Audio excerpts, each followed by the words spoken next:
తాజా అంశాన్ని చూస్తున్నాం. ఇబ్రహీంపట్నం ఆర్డీఓ ఆఫీసులో పనిచేస్తున్న శ్రీనివాసరెడ్డి నివాసంలో ఏసీబీ సోదాలు జరుగుతున్నాయి.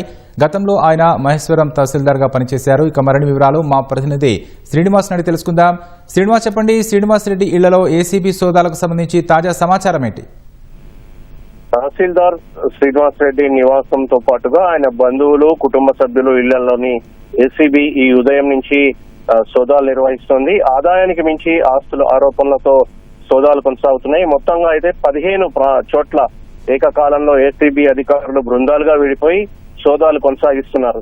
అయితే ప్రధానంగా శ్రీనివాసరెడ్డి ఇల్లు వనస్థలిపురంలోని ఆయన ఇంటితో పాటుగా ఇబ్రహీంపట్నంలోని ప్రస్తుతం ఇబ్రహీంపట్నం ఆర్డీఓ కార్యాలయంలో ఆయన అడ్మిన్ ఆఫీసర్ గా విధులు నిర్వహిస్తున్నారు.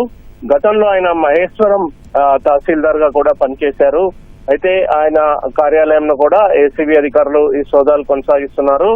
ఆదాయానికి మించి ఆస్తులు ఆరోపణలపై ఆయన ఈ సోదాలు అయితే అధికారులు చేస్తా ఉన్నారు. ప్రస్తుతం 15 ప్రాంతాల్లో అయితే సోదాలు ఇంకా కొనసాగుతున్నాయి.